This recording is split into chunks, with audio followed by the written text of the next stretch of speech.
Kopi menjadi populer di dunia Islam, terutama untuk membantu umat Muslim tetap terjaga selama ibadah malam atau juga tahajud. Dari Yaman, kopi menyebar ke Mekah, ke Kairo, Damaskus, dan Istanbul. Kopi pun diberi nama kahwa. Sejak saat itu, kopi meledak di Eropa.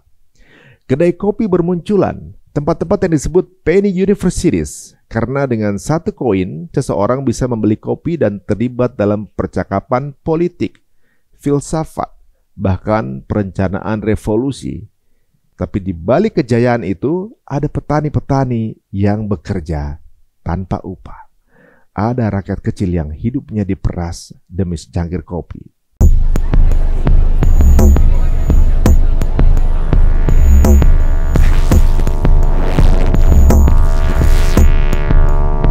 Di padang gurun Yaman, abad ke-15, para sufi menyeruput kopi di malam sunyi agar tetap terjaga dalam zikir.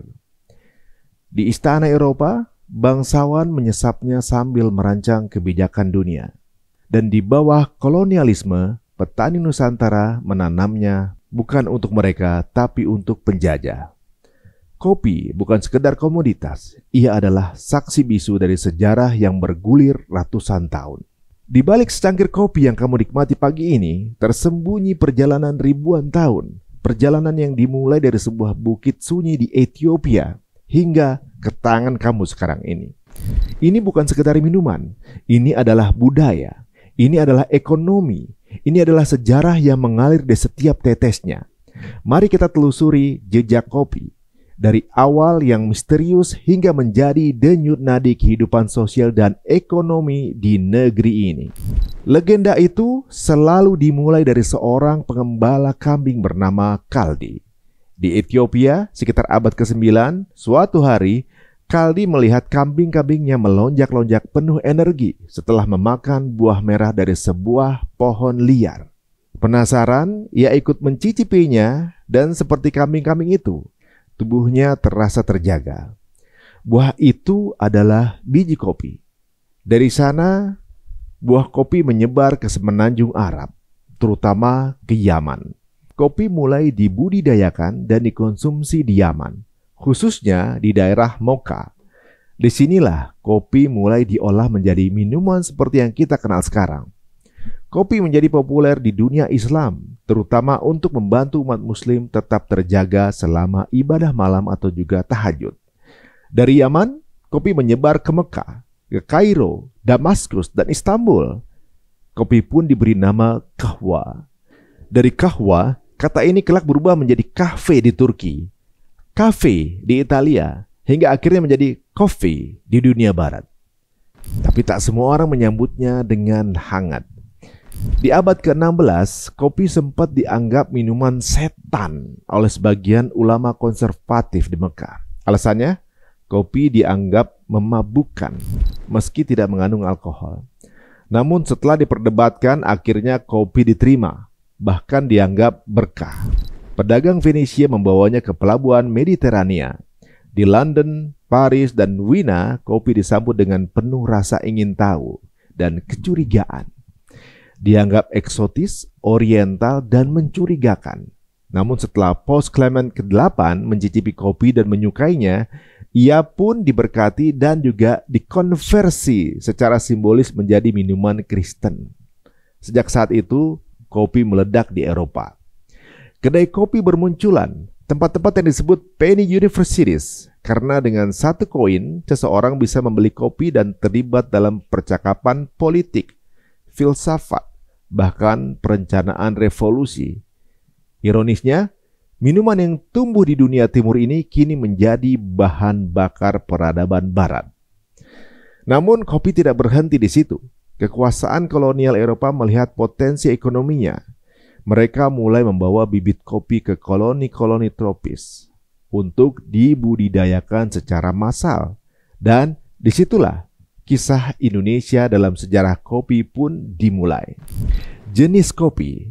Kopi seperti buatan manusia punya kepribadian dari ribuan varietas kopi yang tumbuh di dunia. Hanya dua yang mendominasi panggung global, kopi Arabica dan kopi Cannephora, atau yang lebih dikenal dengan nama Robusta. Keduanya tumbuh dari tanah yang sama, namun memberi pengalaman yang sangat berbeda di dalam cangkir. Arabica adalah jenis kopi tertua yang dikenal manusia. Ia tumbuh di dataran tinggi di atas 1000 meter dari permukaan laut, sensitif terhadap perubahan cuaca, hama, dan juga penyakit. Ia bukan tanaman yang mudah dipelihara, tapi justru karena itu ia berharga. Dalam cangkirnya, Arabica menyimpan kompleksitas rasa. Ada keasaman cerah seperti jeruk atau apel, ada aroma bunga, ada coklat, kadang beri-berian. Teksturnya halus, lembut, hampir seperti menyimak musik klasik. Arabica adalah kopi yang mengajak kita berhenti untuk sebentar merenung, menghargai setiap tetesnya. Tidak heran jika kopi-kopi spesialty kelas dunia dengan nilai cupping tinggi dan harga lelang fantastis hampir selalu berasal dari varietas Arabica. Namun di balik keindahan itu, Arabica juga punya sisi rapuh. Ia tak tahan iklim panas ekstrim. Perubahan suhu global bisa membunuhnya. Tapi justru disitulah letak keindahannya. Rasa yang tidak bisa diciptakan ulang oleh mesin. Sebaliknya, Robusta tumbuh di dataran rendah. Ia lebih kuat, lebih kebal terhadap serangan penyakit, dan lebih mudah diproduksi di dalam skala besar. Biji Robusta berbentuk bulat dan kecil. Kandungan kafeinnya hampir 2 kali lipat Arabica. Rasanya lebih pahit, lebih kasar, dengan aroma kayu, tanah basah, sampai kadang rempah kuat. Robusta bukan untuk semua orang, tapi bagi yang mencintainya, justru disitulah kekuatan cita rasanya. Robusta juga jadi tulang punggung industri kopi instan dunia. Dari saset murah di warung hingga blend espresso ala Italia. Dua varietas ini, Arabica dan Robusta, seperti dua kutub rasa. Keduanya bukan musuh, keduanya adalah pilihan. Dan Indonesia punya keduanya. Nah, semua ini berawal pada tahun 1696 ketika Belanda membawa kopi Arabica dari Yaman ke Batavia untuk dibudidayakan di Pulau Jawa. Hasilnya luar biasa. Kopi Jawa menjadi salah satu kopi paling dicari di Eropa. Bahkan kata Java masih digunakan hingga hari ini untuk menyebut kopi secara umum. Lambat laun, perkebunan kopi meluas ke Sumatera, Sulawesi, Bali. Dari sistem tanam paksa, kopi menjadi darah ekonomi kolonial. Tapi di balik kejayaan itu, ada petani-petani yang bekerja tanpa upah. Ada rakyat kecil yang hidupnya diperas demi secangkir kopi, bangsa-bangsawan Eropa. Namun seiring dengan waktu, kopi bukan hanya menjadi komoditas, ia menjadi warisan. Warisan yang kini kita jaga dan kita banggakan. Hari ini, Indonesia punya kekayaan kopi yang luar biasa, mulai dari kopi Gayo dari Aceh yang lembut dan juga earthy. Kemudian ada kopi Toraja yang sedikit pedas wangi, rempah dan juga herbal. Dan juga ada kopi Kintamani dengan khas citrus dan juga floral.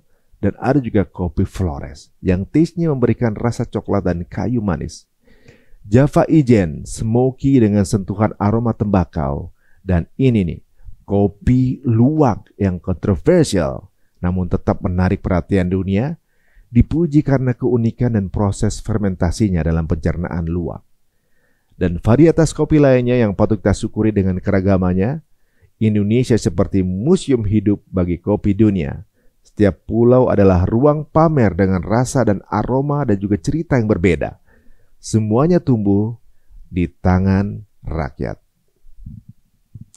Dulu kopi adalah minuman pagi, sekedar penyemangat kerja. Kini kopi adalah gaya hidup. Dari warung kopi sederhana, tempat buruh dan juga sopir beristirahat, hingga coffee shop modern berlampu hangat dan juga mesin espresso mahal. Dari kopi tubruk yang kuat, kopi gula aren yang favorit, hingga cold brew yang dingin dan manis. Tapi di tengah semua euforia ini ada ancaman. Perubahan iklim mulai mengganggu wilayah-wilayah penghasil Arabica. Suhu naik, hama menyebar, tanaman rentan. Harga biji kopi dunia tidak selalu menguntungkan petani kecil. Banyak dari mereka yang hidup dalam kemiskinan. Meski kopi yang mereka tanam dijual ratusan ribu per cangkir di luar negeri, dan di sisi lain, kopi instan yang murah dan massal mulai menggantikan kopi segar di banyak tempat. Namun di antara ancaman itu, harapan juga tumbuh. Gerakan kopi specialty yang mengedepankan kualitas, asal-usul dan keadilan bagi petani mulai tumbuh. Anak-anak muda mulai kembali ke desa, belajar mengolah kopi, menciptakan brand mereka sendiri. Indonesia punya peluang untuk jadi raksasa kopi. Bukan hanya dari segi produksi, tapi juga identitas. Jadi, lain kali kamu minum cangkir kopi, berhenti sejenak, dengarkan bisikan sejarah dalam aromanya, rasakan keringat petani di tubuh rasanya, bayangkan ribuan tahun perjalanan yang menjadikannya sampai ke tanganmu.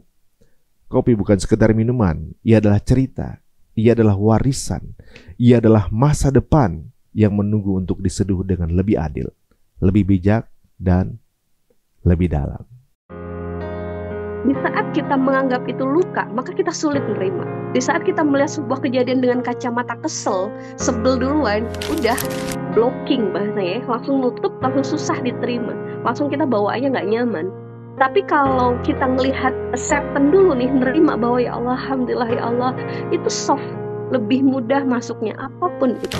Jadi begitu sudah seperti itu, maka insya Allah kondisi apapun itu justru akan membuat kita semakin melihat kehidupan ini dalam kacamata cinta.